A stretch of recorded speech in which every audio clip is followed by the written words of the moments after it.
The first few weeks can feel like you're in a movie. The stolen glances, the secret messages, the exhilarating risk. You're the one who truly gets her. You make her feel alive again. In your head, you're the hero of this story, rescuing her from a life of quiet desperation. But what you might not realize is that you're not the hero. You're often the first casualty. The moment you start sleeping with a married woman is the moment you can begin to erase yourself from your own life. You think you're gaining a secret love, but what you're really signing up for is a kind of slow psychological decay.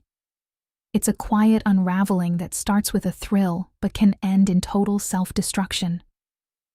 And the most terrifying part? You might not even see it happening until it's far too late.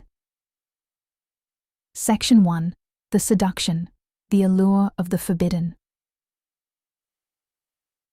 Let's be honest about how this begins.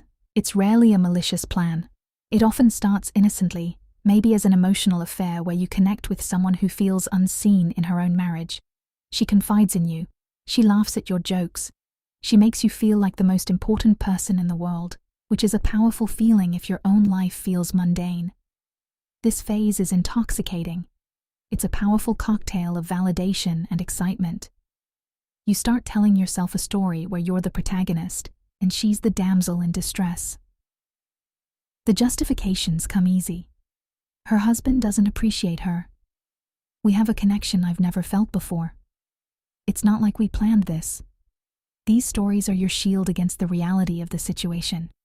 You're not a homewrecker, you're a soulmate who just showed up late. This initial phase is built on a shared fantasy bubble where real-world consequences don't seem to apply. You're both escaping something, and you find a temporary refuge in each other. The secrecy itself becomes part of the attraction, a bond that makes the relationship feel special and exclusive. But this bubble is fragile, and the pin that's destined to pop it is always closer than you think. Section 2. The turning point, the first crack in the mirror.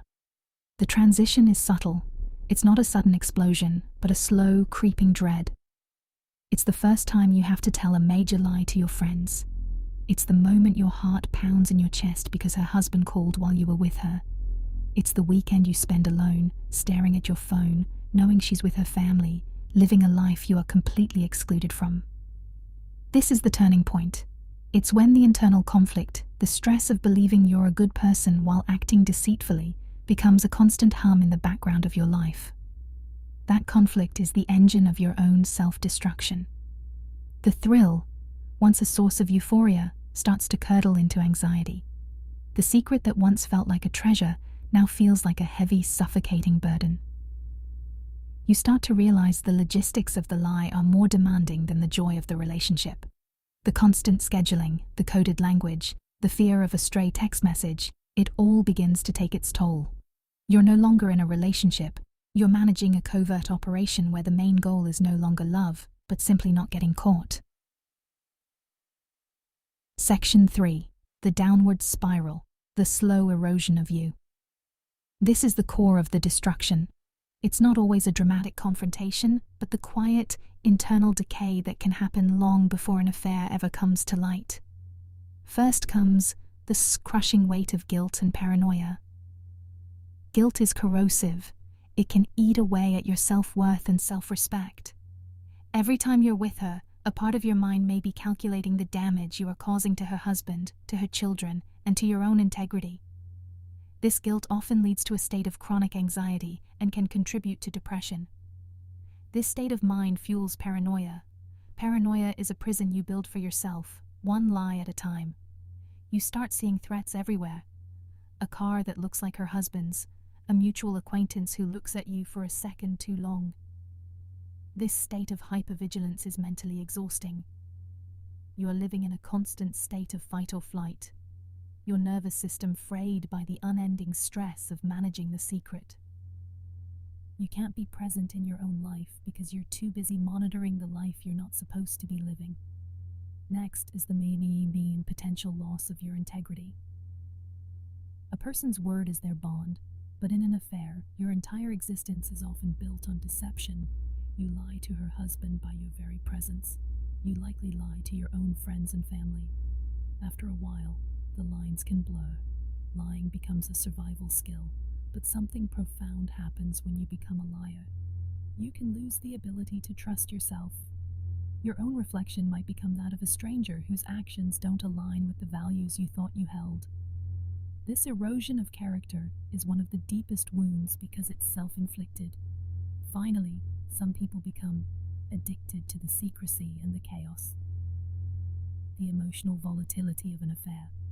The highs of a secret rendezvous and the lows of guilt can become a form of psychological addiction.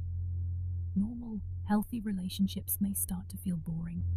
You get so used to the drama that your emotional baseline gets rewired. You might even find yourself creating chaos because it's the only environment that feels intense enough. At that point, you're no longer in control.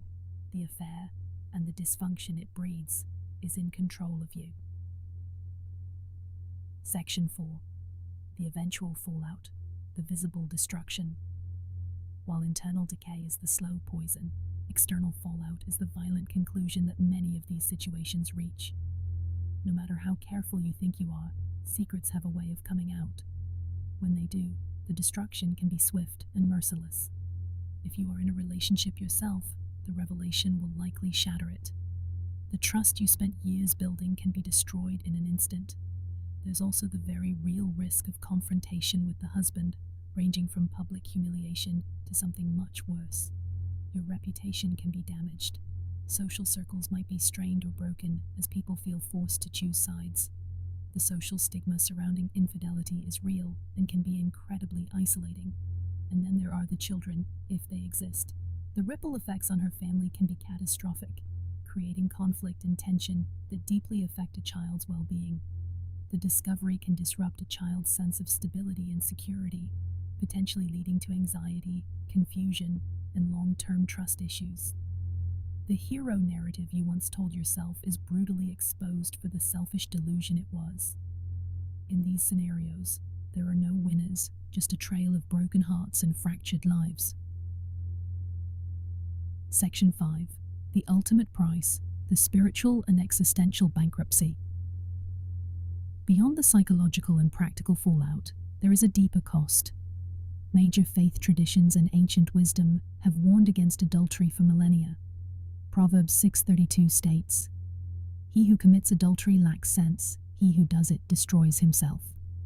This isn't just a moral judgment, it's a statement of profound psychological truth, suggesting the act is self-destructive. Violating a principle as fundamental as trust is a destructive act. You risk losing a part of your soul, that core part of you connected to honor and a clear conscience. You might even win the woman. She might leave her husband for you, but you've built your new foundation on rotten ground. A relationship born from deceit will likely always be haunted by it. She cheated with you, and the paranoia you once directed at her husband could subtly shift. You may always wonder if the same pattern could repeat itself. This is the ultimate price. You can sacrifice your integrity and peace of mind for a relationship that may be, by its very nature, fundamentally insecure. If you are in this situation right now, or you're considering it, I urge you to pause and look at the path you are on. Look beyond the immediate thrill and see the potential wreckage at the end of the road. It's not too late to turn back. This kind of destruction isn't inevitable if you choose to stop now. For those who have lived through this, consider sharing your experience in the comments. Your story might be the warning that someone else needs to hear. Anonymously if you must, but your voice matters. Sleeping with a married woman doesn't just complicate your life, it can dismantle it from the inside out. You trade your integrity for temporary excitement. You trade your peace of mind for a constant state of anxiety. You trade your future for a fantasy that can never truly be yours. The ultimate tragedy is that in the quest to be everything to someone else, you risk